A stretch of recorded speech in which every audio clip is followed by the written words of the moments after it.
the lab. We're back in the lab. So we're here with my good friend Jason Stewart. The lab, bro. So the lab, this is what the funny thing is. So I see you as a dad, and I see you the way you raise your kids and how involved you are in it. Yeah. And one of the things I started to do with the lab specifically was to pass them on information that I wish they would listen to, but they're too young of an age to actually comprehend a lot of it. Right. So I said, you know what I'm going to do? I'm just going to put the people that I know that have wisdom and knowledge and things that they want to be able to bestow onto the world. Right. Put it on film. So when they're old enough and they get a chance to actually look at it and pay attention, it's there for them. So that really makes you think about who you want to have on. So that's cool. Because it's like, you're compiling a bunch of diamonds and gems for them in the future to where it's like, hey, you don't have to learn everything through your own mistakes. You can learn through these other people's mistakes and wisdom and what they did wrong and right. Yeah. And so the lab came about because it was just the magical ingredients that come together. And nobody's story is perfect. No. No one. Absolutely not. And it's funny, if you see, I have a little post-it up there that says, we learn from tragedy. Right? Yep. And so, welcome to the lab, my friend. Thanks for having me, brother. So, dude, I was just watching clips of you when you were doing, you asked me like, hey, you do calisthenics, right, Jason? I was like, yeah, man, come do it with us. And you're like, oh, I used to do it all the time. And you were pulling out some crazy clips. And so I got that. How does that feel to know that you were at that point where you're doing sit-ups, holding 4 plates above your head and doing front levers and back levers and handstand push-ups and all this stuff? Man, you know what? Okay, so this is the second time I hurt my back. And the first time I felt like I was 70 years old. I remember crawling out of bed. Like I woke up the next morning and I started laughing.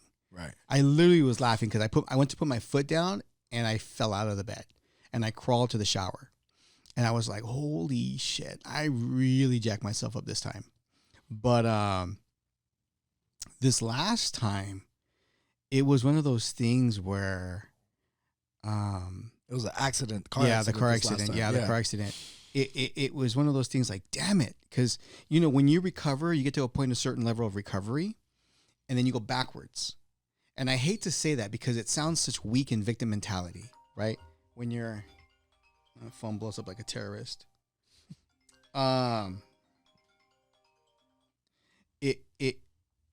You start going backwards in a sense where, let's say, anything like a flip, you're doing flip properties and you just get that one property where you have a bad contractor and a good deal just turns all of a sudden sour and it becomes a house of cards. That goes backwards. Then you're like, okay, I got this other deal I got to go through. And then that cancels and it just becomes this like compound effect, you know? So that's kind of how it felt. Like you progress so well and get to where you want to be. And then bam, everything stops. But here's what the funny thing is. It also gives you a better level of appreciation. So with my kids, one of the things I would tell them about, I said, you know, when you're severely overweight and you have diabetes. Yeah. And then it comes to the point where they have to like cut one of your feet off for some reason. All of a sudden something snaps in that individual. They start like working out, going and start running marathons. Yeah. With they like go to the leg, other right? extremes. Yeah, because they realized, oh my God, I have so much more to live for that I was wasting it and I had such an appreciation for it. And then once you lose it, then your life completely transforms. And it can be anything, you know what I mean? It could be a divorce, it could be a death, it could be loss, financial loss, setback, health. But something is amazing when you go through tragedy, how it transforms you from this chrysalis into this butterfly. Yeah. Well, I mean, some people don't take action until they've hit rock bottom. So the goal is to not be there, but for some people, that's what it takes. You know, some people, it's like, I was a fitness trainer for years. So what you're talking about, similar thing is people come in and it's like, what are your goals? And they come in here, it's like, I went to a doctor for a checkup, just thinking like a random checkup, and the doctor's jaw dropped and was like, you're going to die soon. You know, your body fat is way past the obese and you're pre-diabetic or beginning stage of diabetic. Your, heart disease is like, you're days away from a heart attack potentially. And it's like, I just have to get in shape. Mm-hmm. And sometimes even then, it's just like, that's still not enough motivation for someone to create the habit for a good enough routine. And so, but for some people it is. For some people it's like, I just went to the doctor, I didn't think a big deal, and then all of a sudden they get in really good shape. Yeah. And so, yeah, man, different things motivate different people, but you got to have that why behind the why. Some people are like, oh, if I die, so-and-so will take care of the kids, so-and-so, and that blows my mind. It's like, man, aren't you excited about this life? Don't you want to keep it going? You know what, though? It's kind of strange because I've had these conversations with a lot of people. And so it starts coming to me like an outlook on life. Like my parents coming here to the United States, my mom and dad grew up on literally my mom had dirt floors. Where were they from? My mom's from Veracruz in the Yucatan Mountains in Mexico. Uh-huh. And youngest of 14 brothers and sisters, right? Okay. And from there, they were able to not only come to the United States, but they also, like my uncle went to UC Berkeley, and my others became like professors at Johnson & Johnson. And classic like immigrants who come here with nothing, and they're just like, we don't have a safety net. We have to succeed. Failure's not an option. And they came like in the late 50s, early 60s for the most part, right? And but literally coming from nothing. Yeah. So when I have certain conversations with my mom, as an example, she lives a good life, but it's a very deep appreciation for the things she has. Yeah. So it's different. I think that's a big difference too, because they say, Oprah talks about it all the time. A lot of successful people talk about it, but I mean, the moral of the story is, God, the universe, whatever name you have on it for you, is not going to reward you with more if you're not grateful for what you have. Mm-hmm. And so it's like, if you give this kid a toy and the kid's just like, wish I got a better one. Bro. Or they play for it for a day and then just like, well, now I want that toy. It's like, I don't have any satisfaction for giving you that toy. It didn't bring you enough happiness. It's not worth it to ever give you another toy. And that's how we are. It's like, bro, you live in San Diego, the best weather in the world. I gave you this body. I gave you these opportunities. You're living in this country where literally people come here with nothing and build empires. And you're over here lollygagging, complaining about, why didn't I get this? Why didn't I get that? It's like, I'm going to go give these gifts to someone else. Why am I going to give it to you if you're just going to complain? Right? And the universe rewards you like that. It's just the way it's set up. And takes away from you like that sometimes too. Knocks you off pedestals. Yeah. Well, you got to think of it too as an energy vibration. So when you look at, say this is a lower energy wave, and then the very top is like a, that's a really high energy wave. Yeah. And so higher up the down here is victim, there's anger, it's envy, it's jealousy, darkness, and then up here is love, gratitude. Gratitude is huge. If you just sit there and be like, dude, look at the weather, like today. It's a beautiful day, and we're in October? It's a beautiful day out. That's right. Like other places, it's not this nice out. Their days are shorter, their days are colder.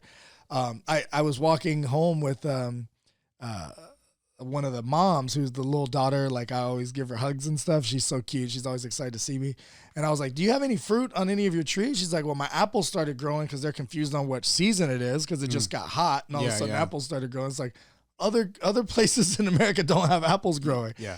And so, and then one of the highest vibrating levels, even above love, is authenticity. Yeah. And so, so it's kind of like, all right, you want to feel that fulfillment, and part of that fulfillment is feeling like and fulfillment is like way up there, is like you're walking in your true path. You're being who you really are. You're not pretending to be something to please these people and to satisfy these people, and so these people don't judge me. You are who you are unapologetically, and you don't care. And so some of my super strengths, I remember the mother of my children used to be like, how come nothing stresses you out?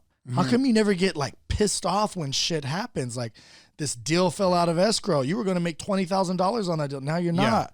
All of these things happen. And my loan officer said the same thing. He's like, you seem pretty even kill. I've never seen you lose. Like he was the in-house loan officer at the office I used to go to, 5-6 years ago.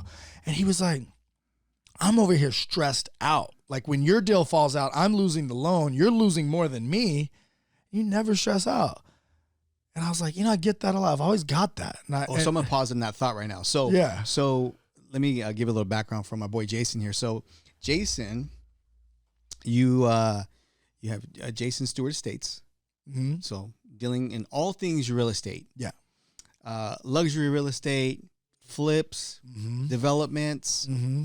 short-term, mid-term, long-term commercial rentals, real estate. Yeah. Commercial real estate. That's your real estate life. 20 years of it. Okay. Yeah. Then you also have your epic fighting. So MMA fighting productions, mm-hmm. which I remember the last fight that you just had. We had the whole crowd and everything going, and I saw you. And that's the same thing I told you. I'm like, bro, you're just so calm. Yeah. And he's like, I love this. You do a few of those events, though, and you feel what stress is. You thought a deal falling out of escrow is stressful? No, you have a lot of moving parts. Yeah. It's a production. I mean, that's a full-blown production, bro. Mm-hmm. You have, what 20 fights in that whole day? We've had, yeah. Right? Yeah. But, as you get that to the day of, even though everybody else gets to walk away and say, hey, that was an awesome fight. We got to see the whole thing. As a business owner, life doesn't end there. It's funny because right after the fight is when I'm the busiest, most focused because it's hot. Strike while the iron is hot. Why would you not be promoting the next show? Everyone's going on to Epic Fighting to see their friend fight, or someone posted they were. What is this? What is it? I'll tell you what it is. The next tickets are November 10th. Get them now. Early bird special, lowest price they're ever going to be. And so I'm just like, we got it. And everyone else kind of relaxed. We did it. We're done. It was a success. And you're not done. And I'm up till 5 a.m, just like, share this, post this here, boom, boom, Because that's really what, you think about it.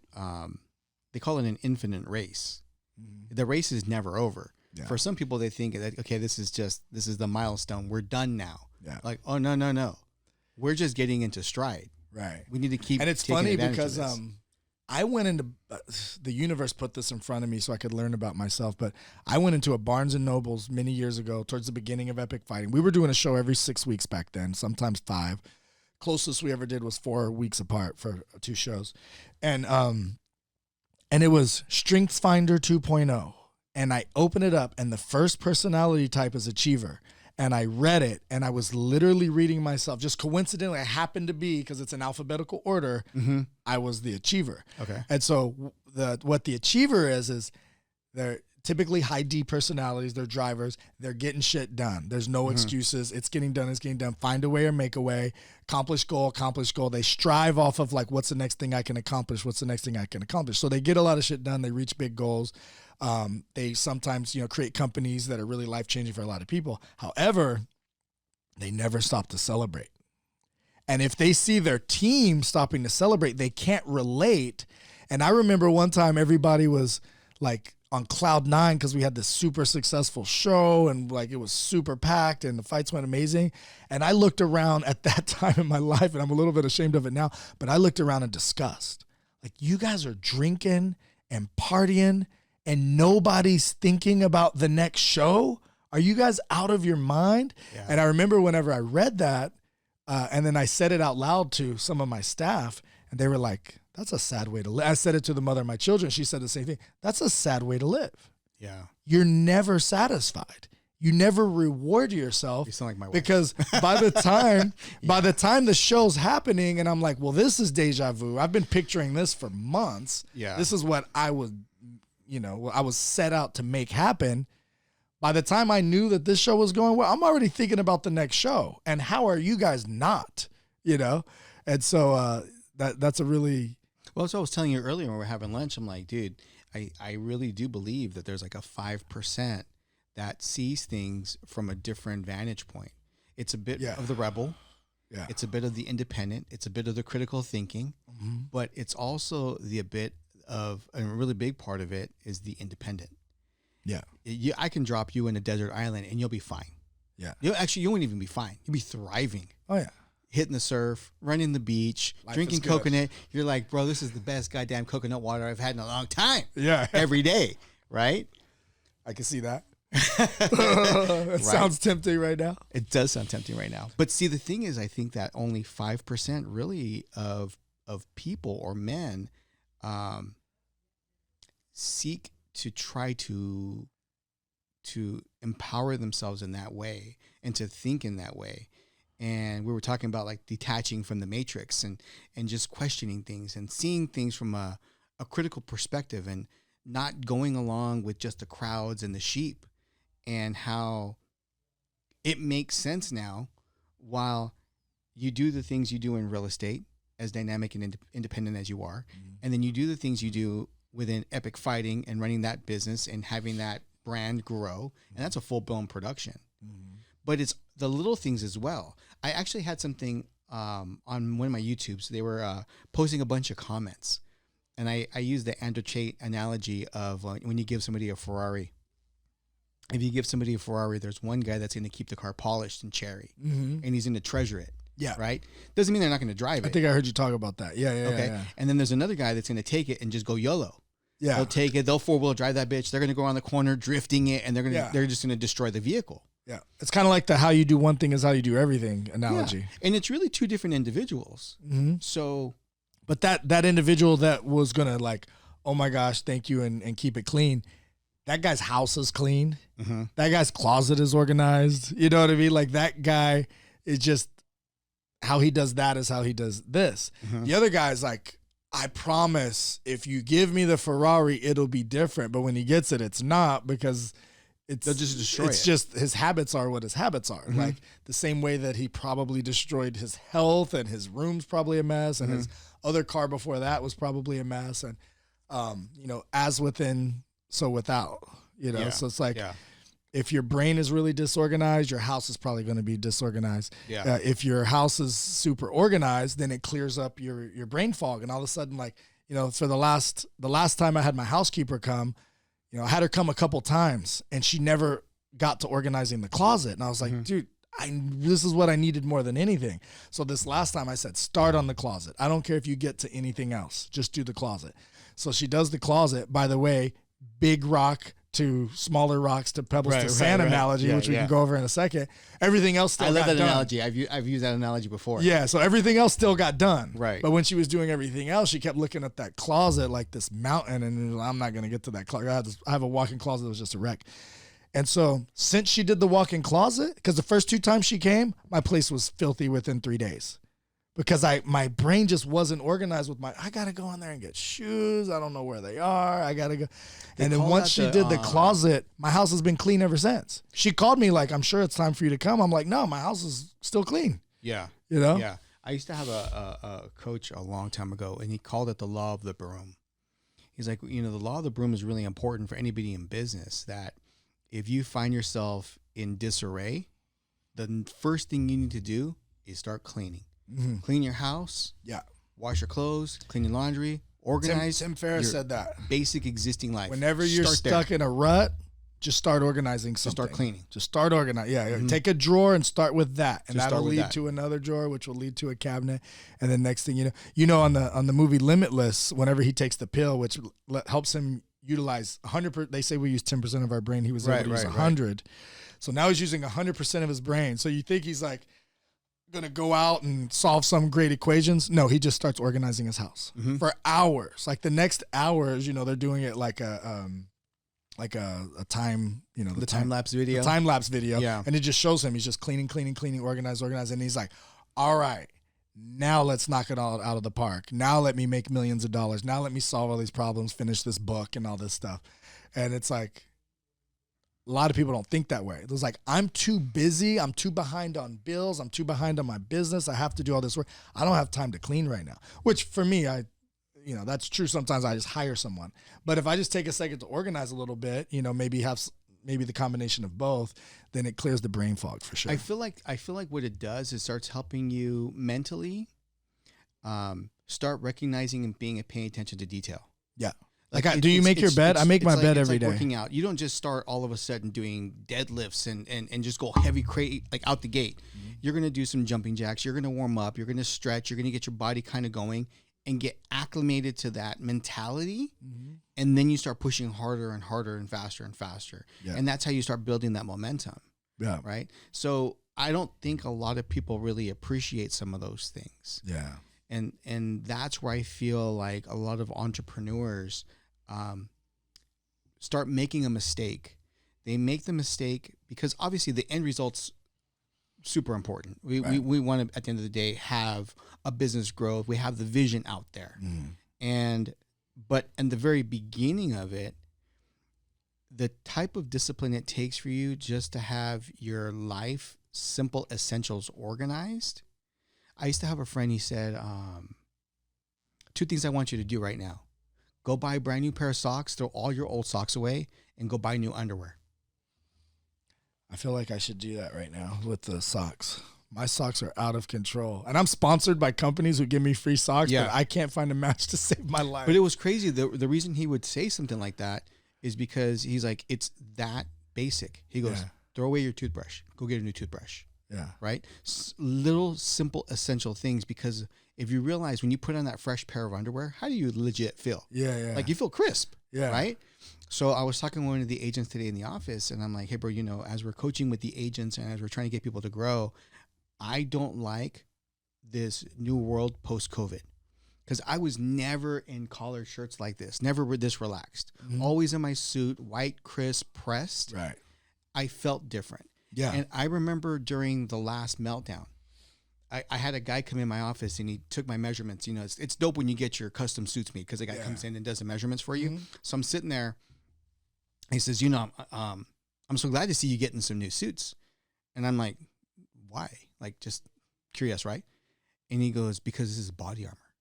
This is body armor for business. And he's out there, man, it's tough right now. And he goes, and it's another thing when you get crisp and then you're out there in the world, it's different. Everything else could be going to shit, but you got your body armor on. Yeah. And I was like, that is a great analogy. Yeah. So when everybody's trying to go the one direction, you almost have to double down and go the complete opposite direction. Yeah. And I'm not saying fake it till you make it.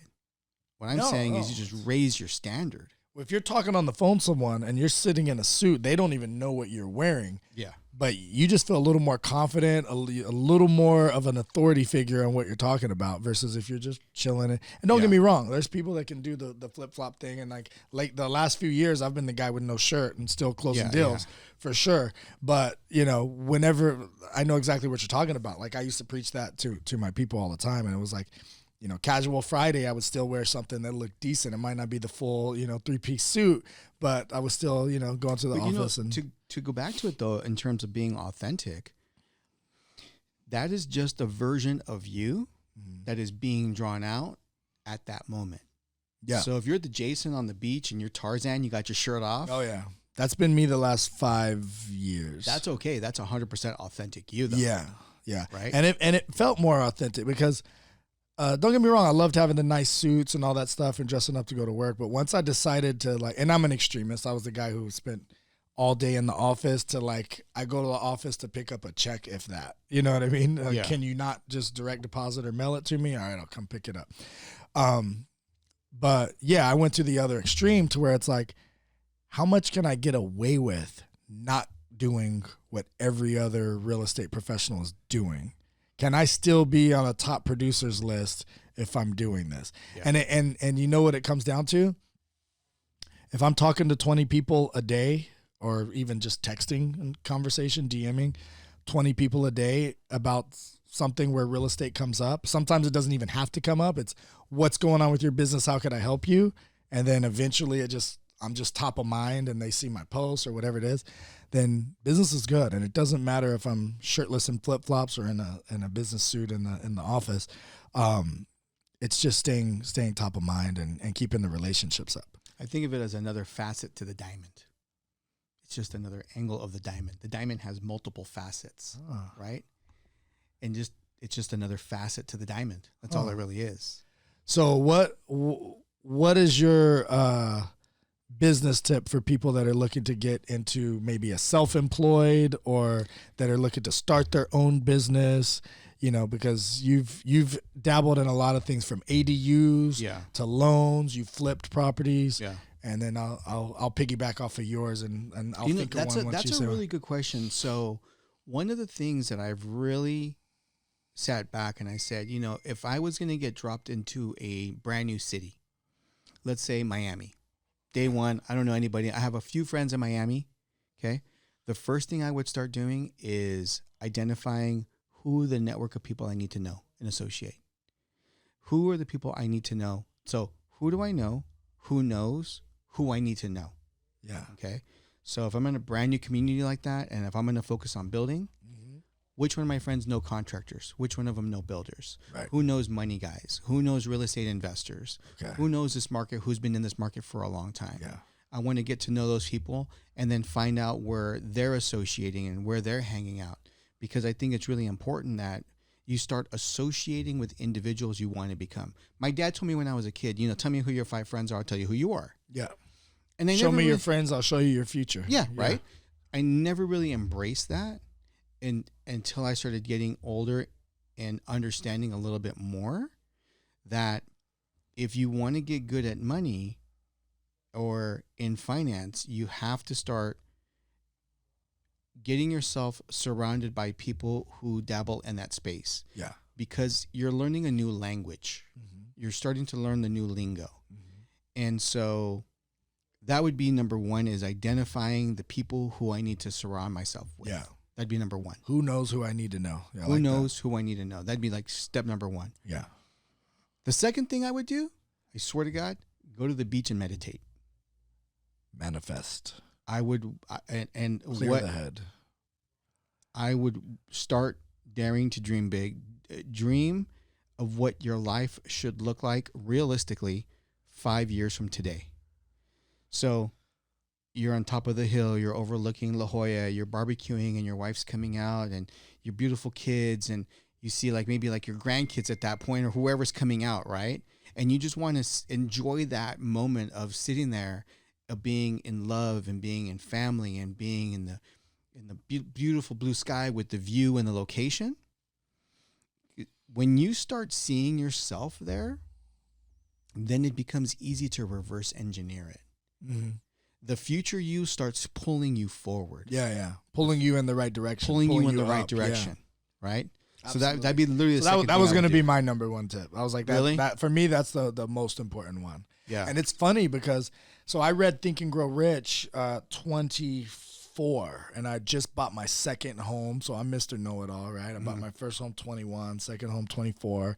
And everyone's recommending, you know, I'm always into like learning stuff, you know, figuring out how to be successful, listening to those types of videos and books, and always buying those books. And everyone's recommending Think and Grow Rich. So I bought it, and it was like faith and all this stuff that was just like, seemed really intangible to me. It was like, show me the meat and potatoes, you know? Just tell me the ingredient. Tell me Like- how to get there. What Like, do I need to do? What do you mean I have to sit here and just have faith and be in a good mood? And I was like, this doesn't make sense to me. Yeah. And so then The Secret came out, and I watched The Secret, and I was like, oh, they broke it down into science, and my logical brain could actually digest this. Right. It's not woo-woo when you put it into science.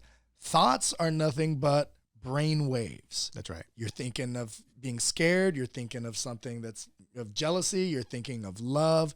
All those brainwaves could be met. We've had those machines for decades to be able to measure what that looks like. The same way that I know if I tune into 90.3, I'm going to hear some type of hip hop or R&B. And if I turn it to KSON, it's going to play country. No matter how long I keep listening or trying harder, it's a different frequency. I'm not getting hip hop on the country station. That's right. Because they're different waves, radio waves. Same way that you look in a microwave, you don't know what the hell's going on, but there's waves in there that are cooking your stuff. So brainwaves are just a type of wave that go out and interact with the universe and create things. Yeah. Not to mention your reticular activating system, which 100%. your brain can only digest so much. And so whatever you keep top of mind, it'll digest the most. When you're pregnant or you're about to have a baby, you see pregnant people everywhere. If you're looking to buy a red Corvette, all of a sudden it's like, There it is on the freeway. I didn't know there were so many red Corvettes in San Diego. It's like they're everywhere. And so I don't think people understand how to truly leverage something like that. yeah, And the it's reason- literally that simple. You're walking by someone, you know, somebody's walking past here and hears us have a conversation about, whatever, flipping homes. And then when we walk out, they were like, hey, I just overheard you, because their brain was set to that. And they're like, I got to figure out how to flip my first home or invest in my first property or whatever. That's really like a big bulk of it. And as you're manifesting the future, little opportunities that have always been there, you pick up on. Yeah. So it's the frequency and it's the reticular activating system saying, oh, this is someone that I should probably get their number and communicate with. Like I just met your friend over here. Oh, that's cool what you're doing. I have, maybe a few months ago, I'd have been like, all my money's tied up in properties. I have no reason to, but right now my main focus is finding another property to flip, find a property to flip. I'm putting offers. Now it's like, I want to talk to this guy every day, because that's where my reticular activating system is. Yeah. Versus before I got an extra $500,000 back from selling my Fallbrook property, people were bringing me property. I'm like, oh, you're rejecting it in a sense. That's not where my head is right now. And that's the funny thing. So the one thing I was going to mention, especially people watching this, is that within the reticulating activator, it's basically pattern recognition. That's all it really is. It's pattern recognition. So when you have the thought of buying a new car, if it's a white Tesla, right, and you already have it designed in your mind, I want it with tinted windows, and I want it with black rims, whatever. Then when you're driving on the freeway, you literally catch it at the corner of your eye. You're able to recognize those things. So that's why I said in the very beginning, as far as like creating that surrounding of people that you need, because you can't take over the world by yourself. Right. Surrounding your people with who you need to get associated with, you're activating that reticulating activator by being able to recognize, oh, this is someone who can help me get to my destination. Right. So you have one is the taking steps moving forward, and then the other half of the mindset is the end, where you want to end up, and this guy is looking backwards, reverse engineering it. So now you're taking something and you're literally breaking the universe. Yeah. You're going past, like you're creating your own little virtual wormhole in your mind. This one's moving this direction and this one's drawing you that direction. That's it. Yeah. Adjectives as you can, a high level of description, this version of them.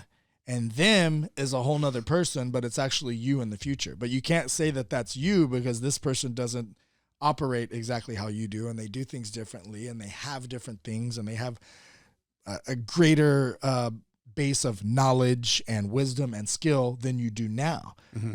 But some people will go 5 years, never read a book, never increase their knowledge a significant amount, never learn new skills, never sharpen skills that they already have. So the skills that they have are getting dull because they're not practicing. Like, it's like saying, like, I used to be really good at swimming.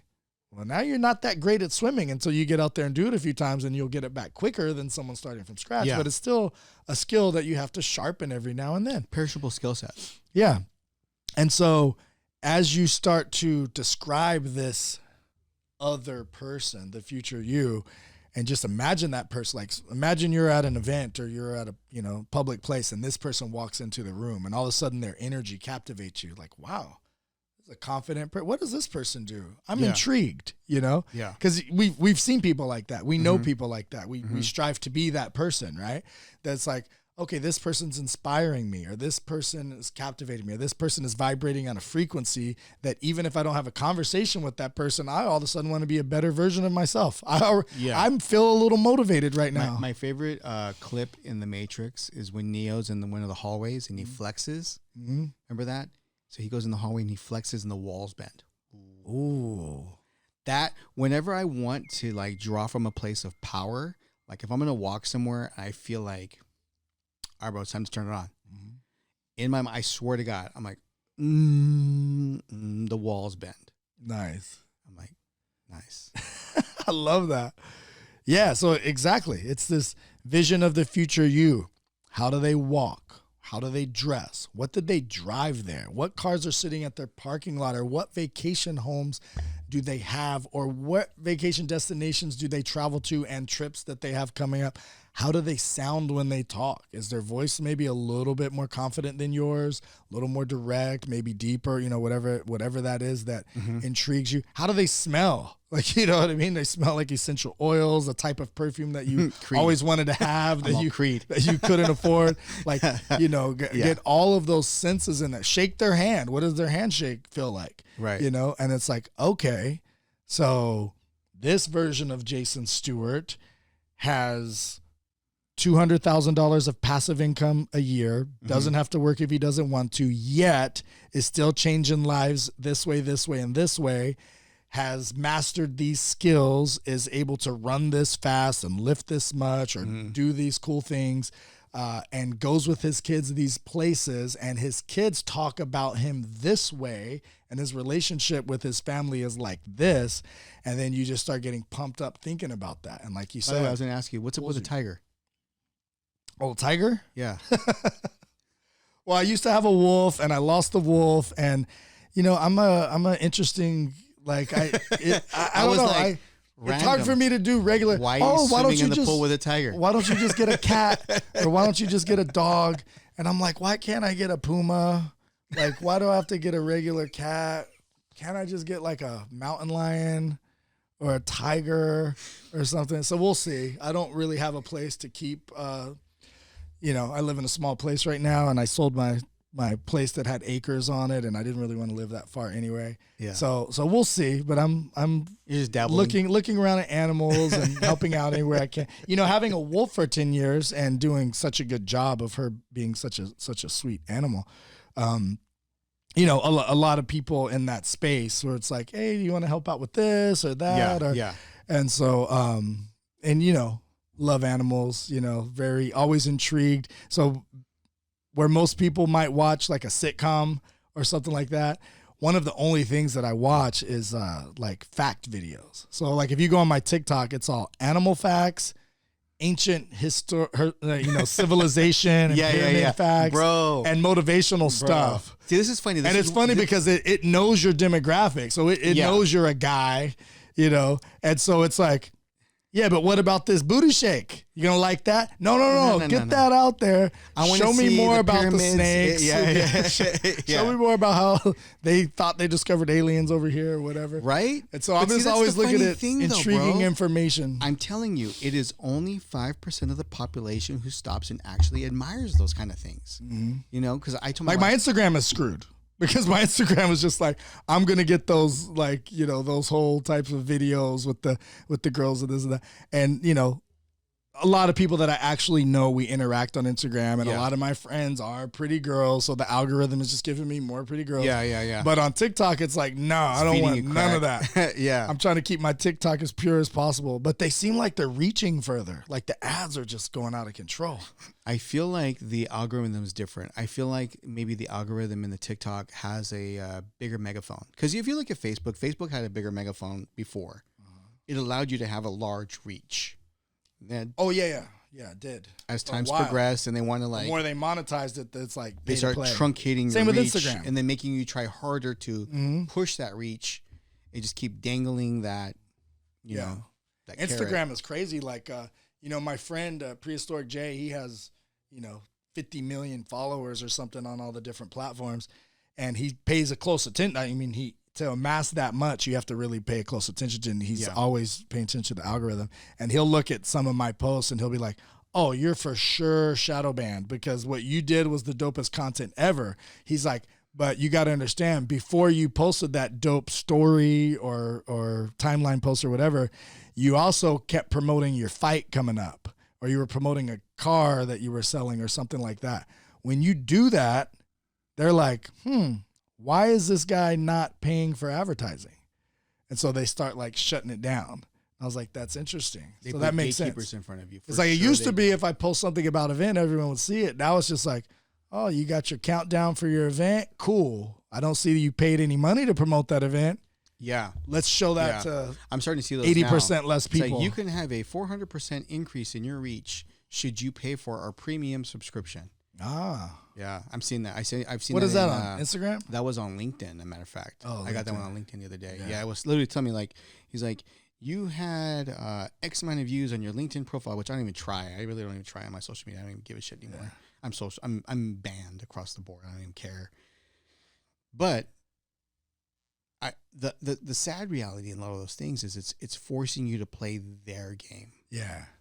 And I get it. It's smart business. I mean, it is a business decision, but what it does though is it forces individuals to go down a specific corridor of information that they're going to provide and act a certain way to a perceived audience. I mean, we just saw that in the last few years. It was like there's certain words that you said or text that you would put where there was disclaimers and there was warnings and there was like, whoa. That's right. Like, that's wild. That's right. You know? And then it's like, well, then just don't use it. But it's like, you've already built an audience there, you know? Well, I mean, you know, it goes back to being the authentic you. Yeah. You still want to be true to who you are and speak about the things that you find most important, but it may not be most important to the machine. Right. To the man behind the machine. To the man behind the machine. To the puppet guys. To those that pay a lot of money for advertising dollars that don't want you to say those things. Yeah. Right? But you know, one thing I wanted to talk to you about though, and it's awesome that we get to see your perspective of life, how you see it now. Mm-hmm. And you and I were talking one time, we were having lunch about where you grew up. Oh yeah. A while ago. And it's one of those things to me that I always appreciate when I am around people that are humble of their original beginnings. Mm-hmm. You know, like I said, my parents, they growing up either on a ranch or my mom and dad, my mom being in the dirt floors. Yeah. Right. But the thirst for life trickles through them and then to us as the next generation. Mm-hmm. So for you growing up, where did you grow up? Charleston, West Virginia. Charleston, West Virginia. I think West Virginia is the poorest state in the country. Right. Yeah. Or like Appalachian Mountains kind of area. Yeah, so I was in the biggest city that West Virginia had, which is nothing compared to any city here, but it was Charleston, West Virginia.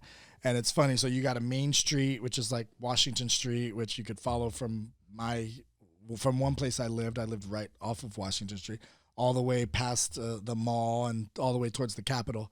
But yeah, so it was like, we felt like we weren't in the country. We felt like these other people were country hillbillies and stuff like that. But if we went anywhere else, like when I would come to San Diego, luckily my dad had moved out here and I started visiting him in the summers around like 11 or 12 or something.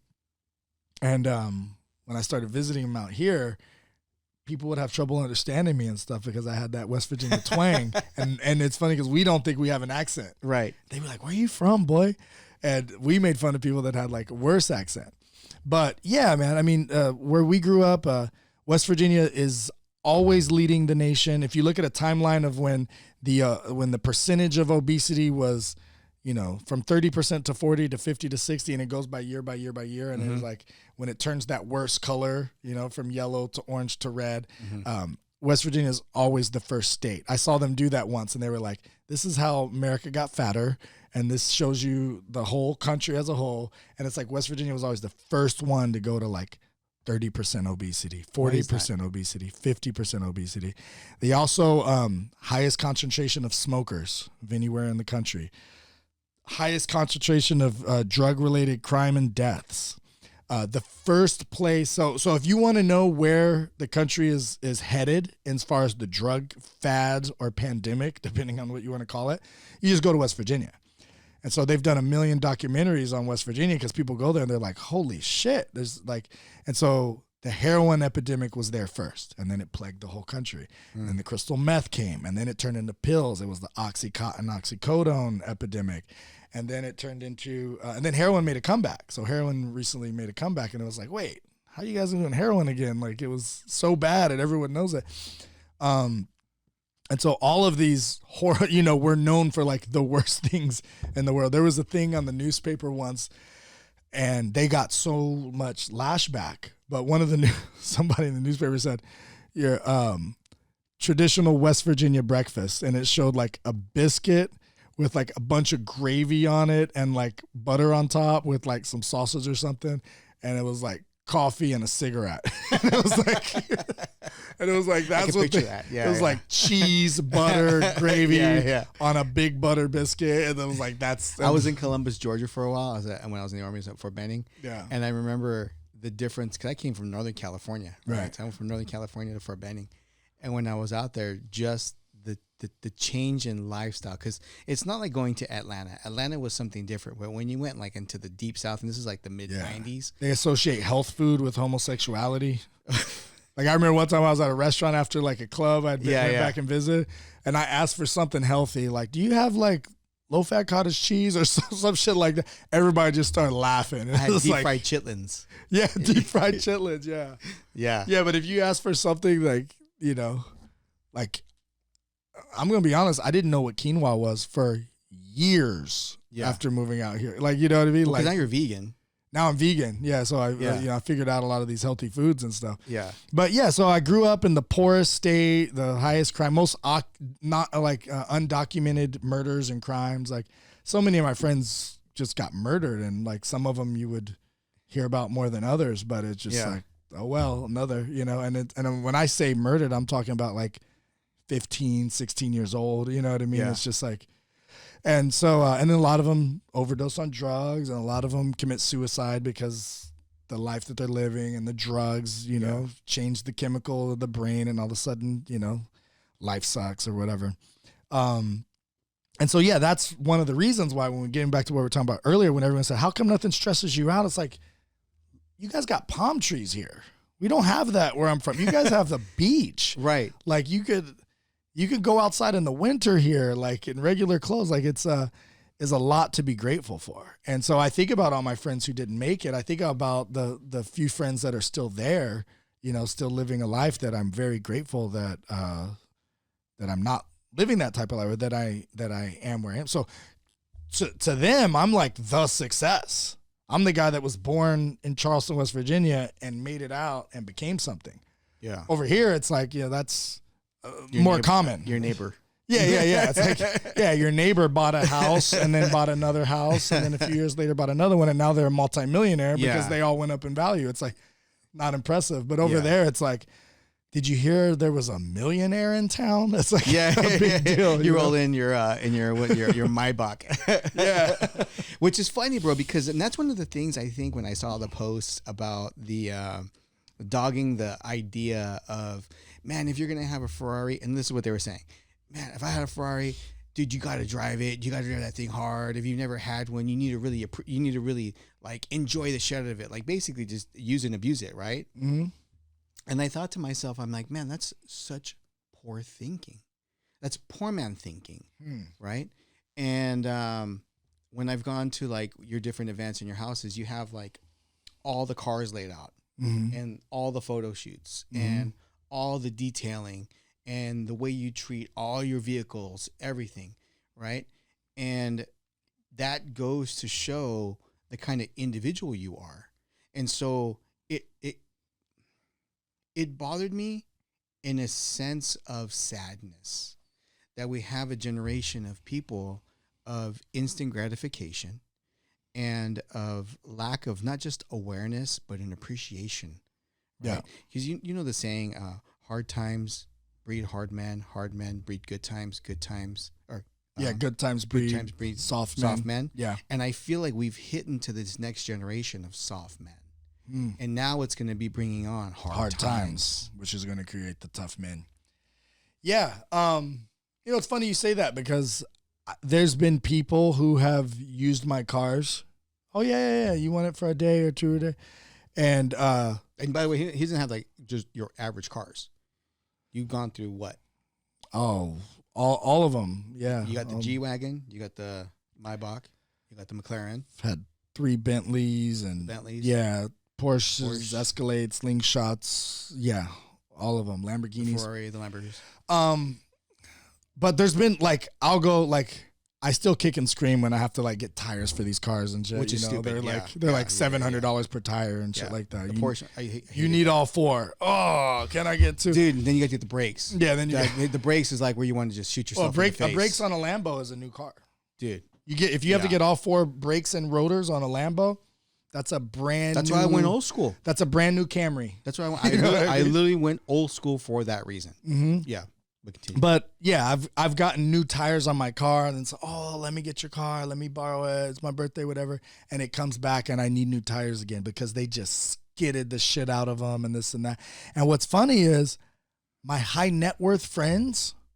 It's gotten to the point now where I kind of understand like different types of personalities, and it's not like but they've kind of been through enough. They've made it to success. They've jumped through a lot of hoops. And it's just like their personality style is they respect your things more versus the guy that's just like, their business always seems to be struggling and they always have to do this to make up for when they fucked up here or this and that. Those are the guys that's like every time I give them another chance, and they'll come back and do a favor to get on my good side. And then they'll be like, hey, bro, since I did you that favor, can I borrow the Porsche or something? Next thing you know, the Porsche doesn't come back. Next thing you know, they're not responding to texts. I'm sending my friends out to go find them. They're drunk and have a family member driving or whatever. And it's like, we don't know this guy. We know you. We know you have insurance. We don't know if they do, that type of thing. And it's like, there's certain people that, you let them borrow it. They're like, oh, no one's looking. Let's go ham. Let's go crazy. I heard about people, that's that low vibration mindset, though. Yeah, and I heard someone in my convertible Ferrari, and my Ferrari stuck out because there wasn't another one like it. And they were like, there was two guys driving with beers in their hands. It was just like, wait, what? My Ferrari? And so, but then you got the certain people that are just like, if you charge it's back to the whole thing too. Like when I first got into real estate, I'd sold a whole lot of $80,000 condos and houses. That tells you how long ago I got into real estate. When I started working with people buying $1 million homes, the transactions were easier and the people were easier to deal with and they were more appreciative.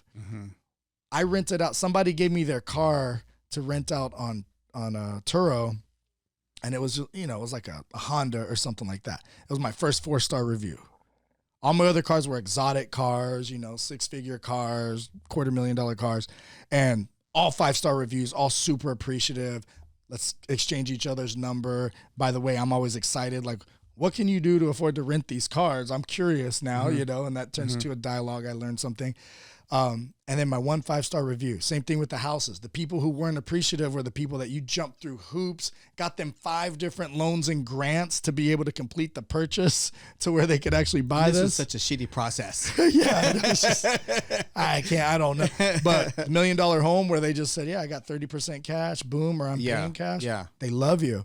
And so it's the same thing with the. See, I find that it's somewhere in between. Here's now what I found, because I 100% agree with you. Mm-hmm. What I appreciate is taking the guy that's down here that wants to get there and then walking him through it. Well, see, here's what you got to understand. Those people are already have their sights set and their vibration is on the level of this guy. It just manifesting it takes time.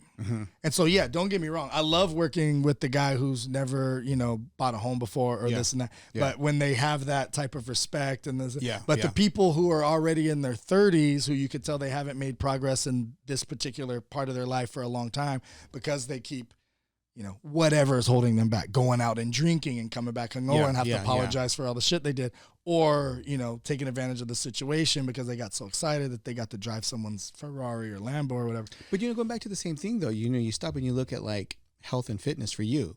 So health is one of the big things on you. Obviously, that's my big rock. Yeah. That's your big rock. Yeah. So eating healthy, not drinking. We were talking in the car, don't even drink coffee.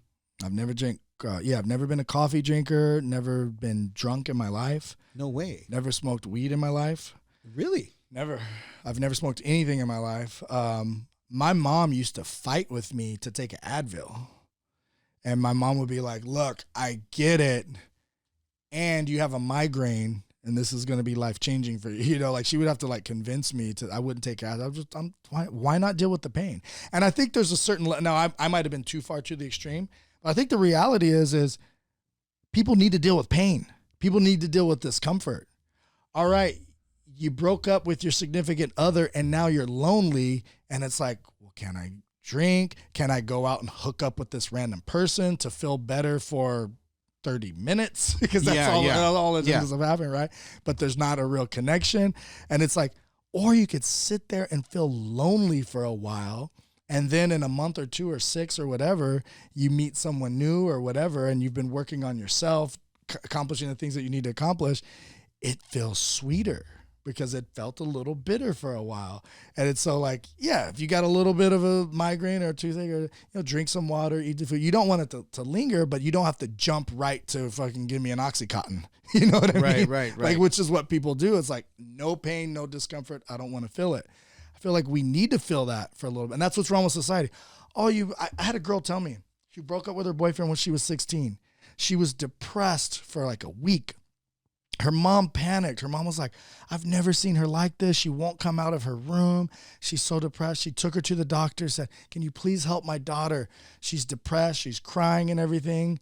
What happened? She broke up with her boyfriend. I got you. Antidepressants. What was it? She's in her 30s now. So 20 something years later, she told me, she's like, I had a relationship with a boyfriend. And as we were breaking up, he said, look, I care about you. And I just, go to throw it out there, but maybe you want to look into seeing if you still need to be on these antidepressants. No one ever took her off. And then she went and talked to a doctor. The doctor said, yes, you can try weaning yourself off. She got off of them. She said, I've been a zombie for the last 20 years. And I didn't know it because that's all I knew since I was 16. And it's like, that's kind of the norm in society right now. People are drugging their kids because they have too much energy or too low energy and they must be depressed or they must be AD. Yeah. It's a catch-22 in all things, bro. Especially like in our business and real estate. How many networking events is there in a freaking week, bro? I mean, you can go to something. I haven't been to one of those in years. I went to one with, do you know Perry? He's on, he does the Active Valor with Dan. Does the thing with the military with the kids. Where the kids, certainly he's a friend of mine. Yeah. And Perry doesn't drink either. Oh, no, does he? Maybe he had a beer. I stopped drinking.